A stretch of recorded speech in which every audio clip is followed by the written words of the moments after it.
Welcome to Live with Miami's Community News, South Florida's #1 source for local stories. I'm Michael Miller, bringing people together and sharing the voices, events, and connections that shape our community. Cheers, Cheers. guys. That'd be true.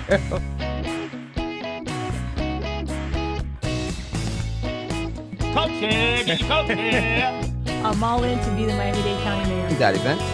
Tell everybody about it. What's next? What do we have to do? Welcome to Live with Miami's Community News. I'm Michael Miller, your host. Today's episode is tragic and necessary to have a conversation. We're here to discuss gun violence in all its forms and of the recent tragedy. On September 10th, Charlie Kirk, a husband, a father, and longtime activist, was fatally shot while speaking at Utah Valley University. Our deepest sympathy goes to his family, friends, and colleagues. His death is a sobering reminder of the urgency of this conversation. We are joined by two distinguished guests. The first one is Donald Jones, a University of Miami law professor since 1988, and he is recognized for his expertise in constitutional law and police use of force. Our next guest is David Magnusson, a veteran police officer with over 37 years of service and a former police chief. He also holds a master's in military history and has trained at the FBI National Academy and completed coursework at Harvard. Together, they bring insight and real-world experience to this important conversation. Gentlemen, let's get to it. So here we have the shooter, the alleged shooter, who took to life as somebody that was standing up and saying what he thought was the right thing to do. He was engaging college students across the country with an enthusiastic crowd. There were around 3,000 people that were there, and his life was taken by appears to be a lone shooter, one shot, and killed him on the spot. Big picture things. Let's talk about, we'll start first with former captain, all right? And again, police officer for 37 years. Violence seems to be accelerating, or we're just more aware of that. Well, you can go back historically with political assassination. You go back to 68, right? And what gets lost a little bit too is 1981. And it's not just the United States, it was world in a 10-month time span. John Lennon gets murdered in New York City. President Reagan gets shot with 3 others. The Pope gets shot. Anwar Sadat gets assassinated. And so these things, they flare up, not just here, around the world, but there is the, political assassination in the history of U.S. has been going on for a very long time. And we don't have to look any further than go back to December 2024. And sadly, and I say very sadly, people were cheering the death of the United Healthcare CEO who got assassinated by Luigi Mangione, making him out to be some sort of Robin Hood hero. He wasn't. He's a murderer. What happened to Mr. Kirk the other day? He was murdered. Political aside, it doesn't matter. The gentleman was speaking as he has a right to do, and somebody took issue for whatever reason we still don't know and took his life away. I mean, that's the lesson we all take from here. It's tragic. It's sad. And sadly, I think it's the tip of the iceberg of what may come for a variety of reasons, unless we tone it down very quickly. Professor, you've written 4 books. Your recent one was last October, I believe. Yeah. October 24th. Yes, it was called The Presumption. And you've been a law professor since 1988, when we were just kids, University of Guilty as Miami. charged. And tell us about that. You teach constitutional law, Yes, sir. right? And so you understand about our right to be able to stand up and speak. Amen. And so, constitutional law is a study of history. And so I look at this in a historical context. Violence is as American as apple pie. But for many years, we weren't worried about, I don't think I was worried about if I spoke somewhere that I had to wear a bulletproof vest. Most political candidates didn't come to, at least in local politics, and I was in local politics, with armed guards. I got hate mail. I have a telephone book worth of hate mail, but I never was afraid that anyone was going to shoot me because of what I said. We've entered a dangerous moment in American politics where I think now there are members of Congress who worry that they may suffer the same kind of consequences.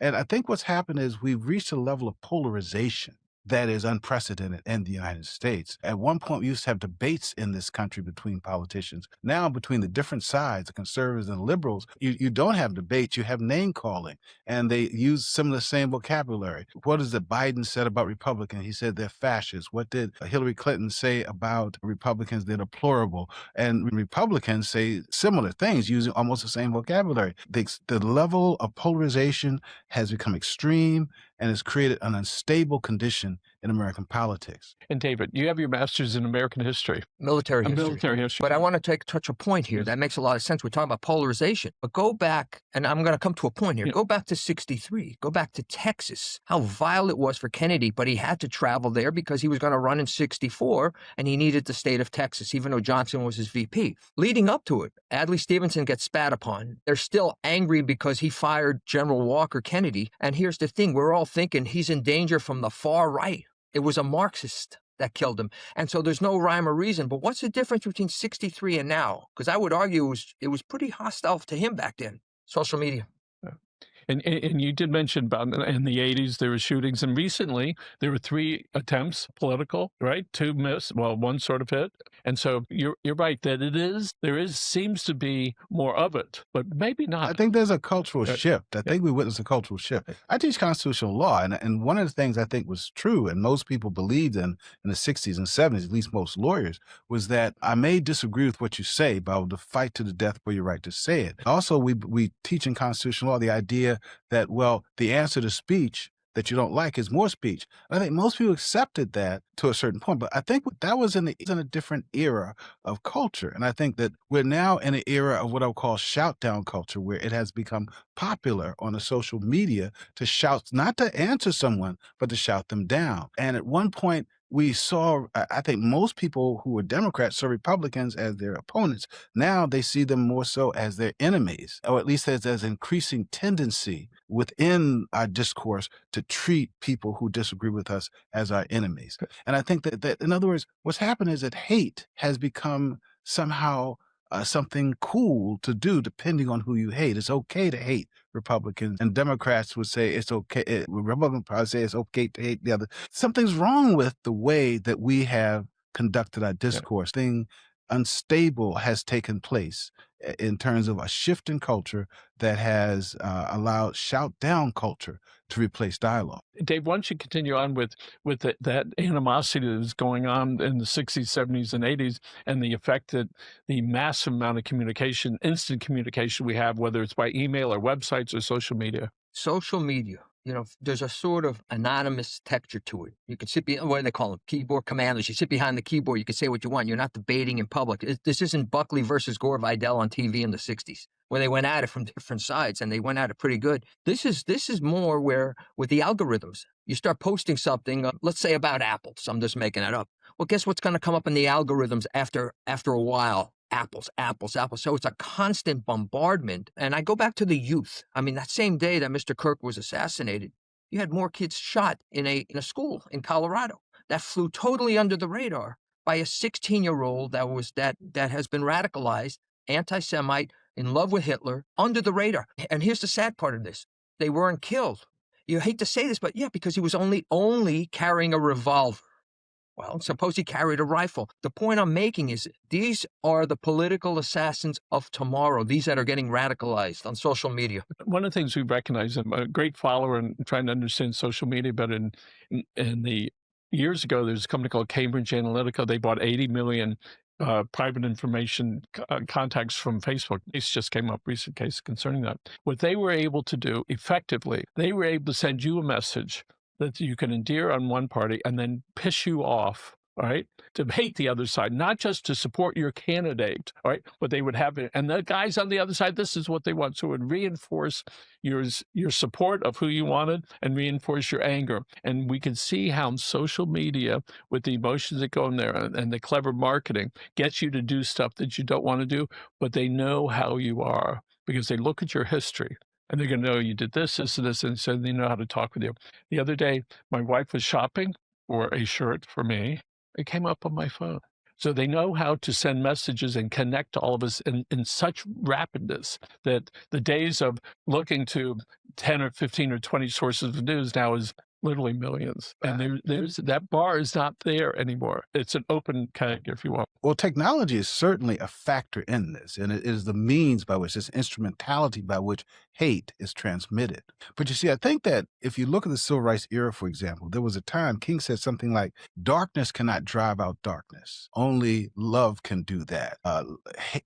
And so you need his views, and his values were part of the fabric of my growing up, and it's part of the fabric of a generation of people. A new generation has taken place that they weren't listening to King, they're listening to gangster rap, they're listening to a whole different set of voices.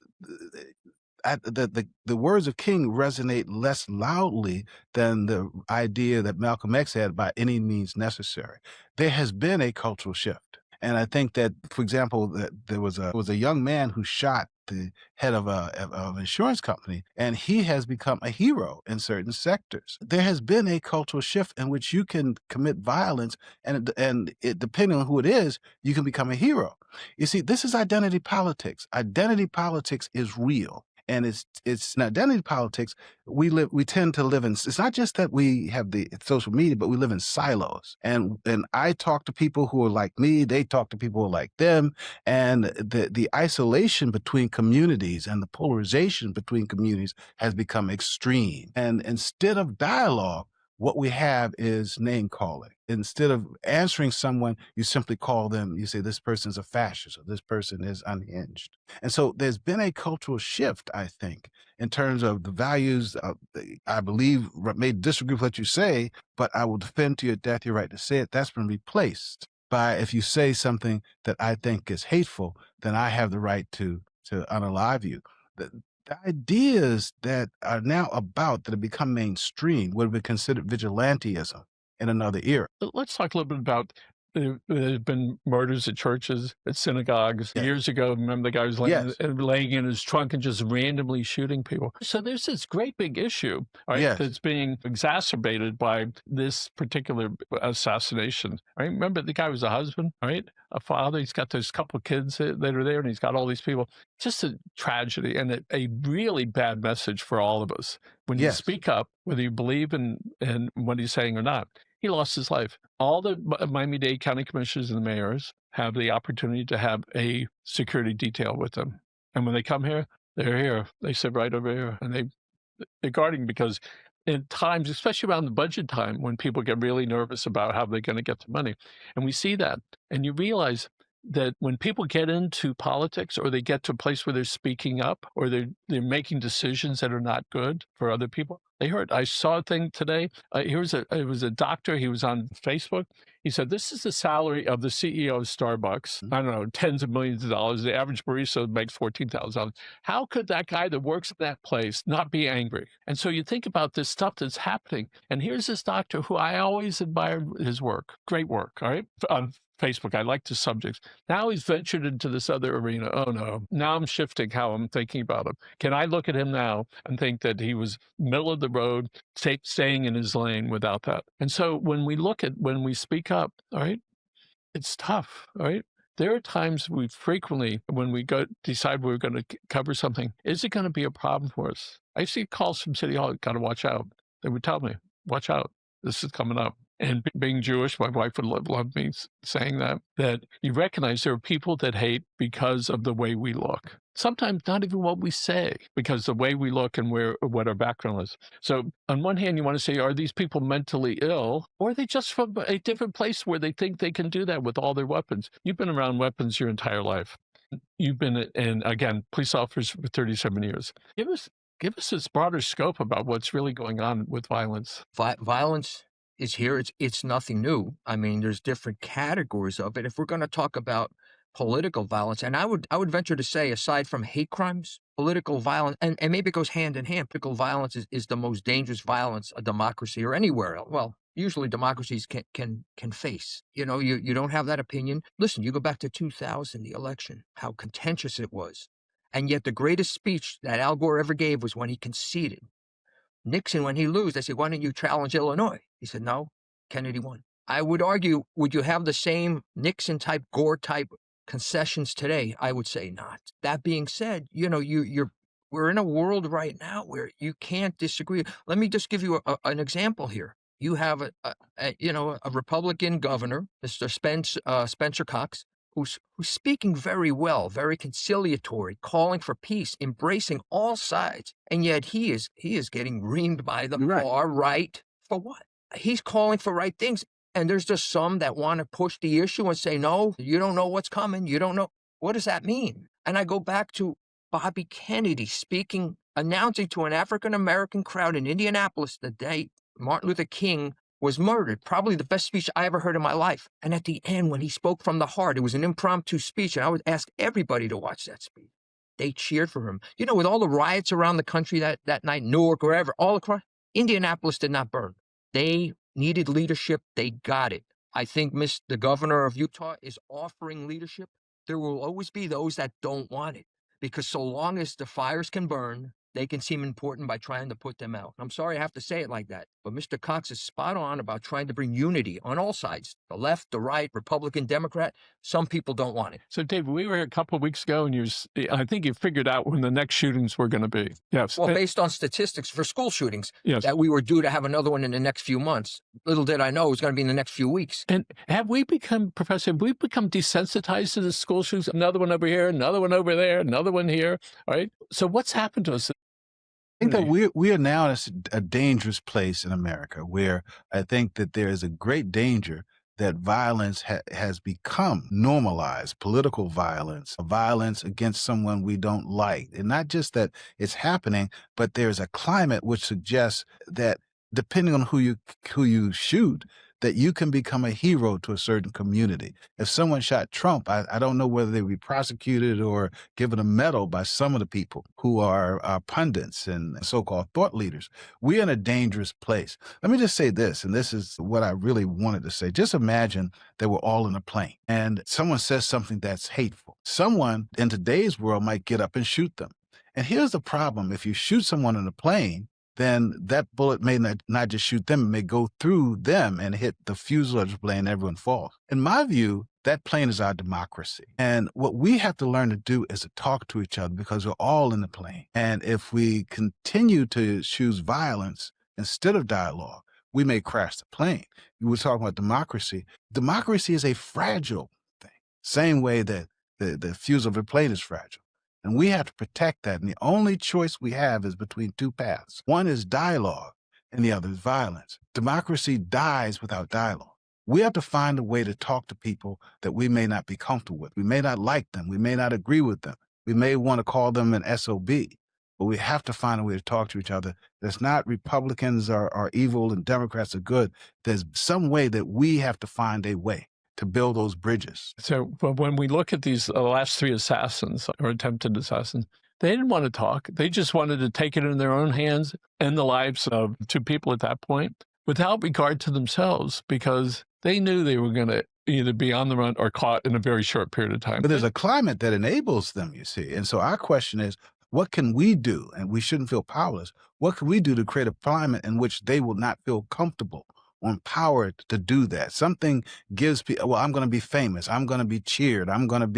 We have to find a way to create a climate which this cannot. I was on the first flight to Washington, D.C. after 9/11. It was the end of October. And the pilot said, if you get out of your seat, and that's when the marshal leans over with his arms, you'll be considered a threat. And when we left, it was the same conversation. So there was a leader in there that you had the captain and then you had the enforcement. Don't screw around because we're going to take you down. I don't see that happening in this globe with all the kids. I don't know how many shootings in schools there have been. I'm not sure where it is. Quite frankly, I know there needs to be some gun control, but the reality is if they stop selling guns today, is it going to make any difference for the next 10 years? I don't think it's a matter of gun control. I've always been very pro Second Amendment. It's about gun education and gun training. But going back to the shooter here, who's indoctrinated, 16 years old, he ends up killing himself in this recent school shooting. And these school shooters are younger and younger.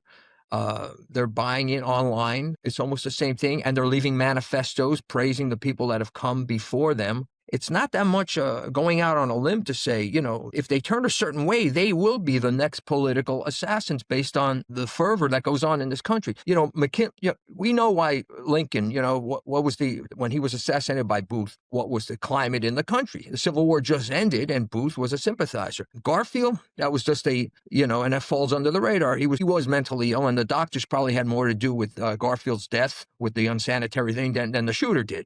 McKinley was killed by a anarchist. And there was a lot of anarchy going on at that time in the nation. And he was met at the train station, had a handkerchief wrapped, in a hand, puts out his hand to shake and shoots McKinley. But that was an anarchist. So there was a lot of political tension then as well. Kennedy, for sure. They just took the wrong the wrong extreme. They thought it was going to be extreme right. It was a Marxist. So, I think we're right there at the precipice, ready to cross the Rubicon, for lack of a better word, because you have so many young people that are just ready to be brainwashed, for lack of a better word. Gamers hitting these certain websites, I'm not talking Facebook or, Instagram. I'm talking, and they're getting brainwashed, and they're losing their identity. I mean, this kid the other day, that was not a kid, but the one that shot Kirk. I mean, he aced the ACT test. The kid's brilliant, but he goes to one class in college and drops out. I mean, what happened? Where did it go? And we don't really know his motive at this point, what was behind the killing of Kirk.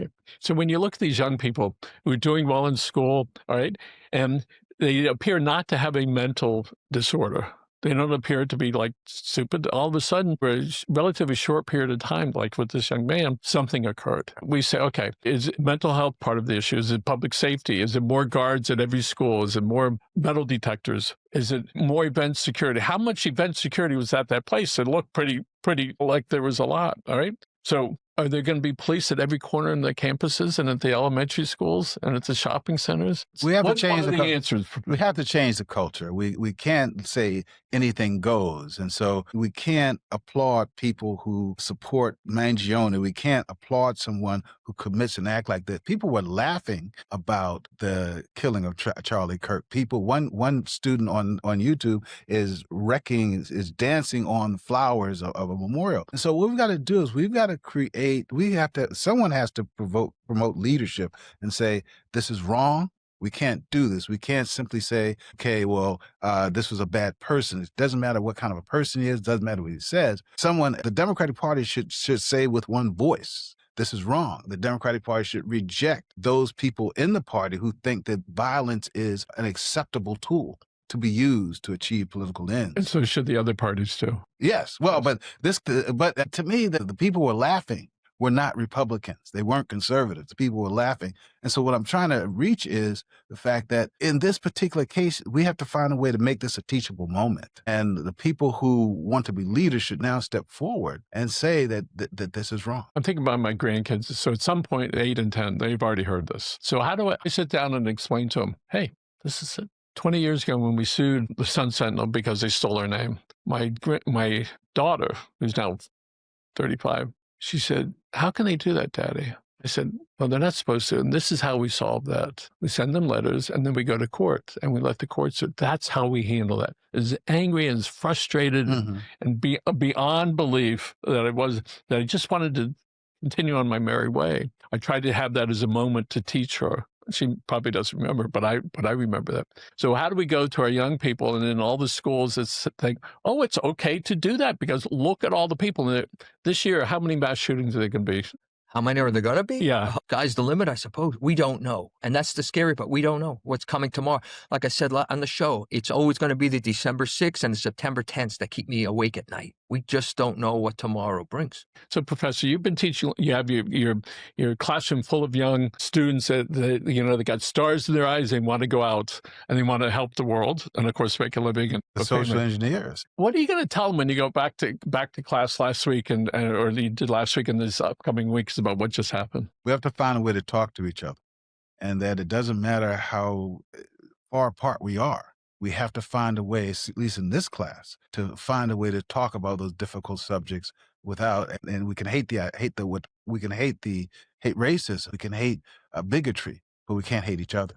As tough as the decisions about getting an abortion is for everybody. When we saw last year or the year before, some guys, he bombs an abortion clinic. I think he killed a couple of people in there. And then there was an in vitro fertilization clinic recently, all right, that they bombed that. It's like, where's the conversation? They just surpass it and they think that it's okay to do that. And I understand what they were saying. Well, you guys are doing the same thing. But What's critical is for all the young people, and one for them to get their heads screwed on right. And the other part is what can we do as people over the age 50 so that there's some stage that whatever group groups there are to get it so that it's stronger, so that we can have a dialogue rather than this violence. By the way, I'm a big watcher of boxing and UFC and all that stuff. I watch the cop shows. I love it, but I understand the difference. When you're in the arena and that's the game that the two of you are deciding, all right, great. But in this arena, when the kids are in school, we saw down in Texas, I don't know how many kids were killed down there, 15 or 17 kids. Parkland, just up the street from here. Lives changed forever, right? Hopefully the parents are okay in the sense of moving forward. And with as much stink as there was with Parkland, and they got up to Washington, and they got some changes made, the shootings are still there. What are we going to do? Keep on keeping on. Listen, if Sandy Hook didn't move the needle, politically, nothing's going to. You made a point about, some of the kids with their head screwed on right?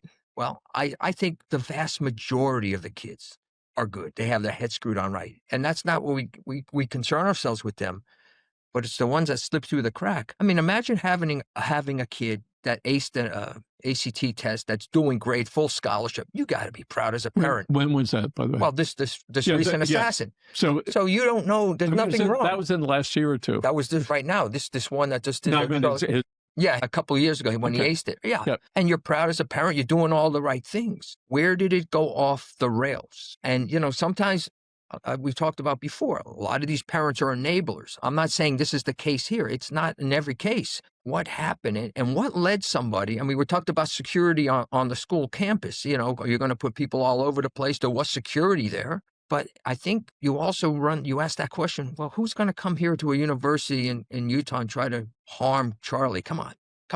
Well, guess what?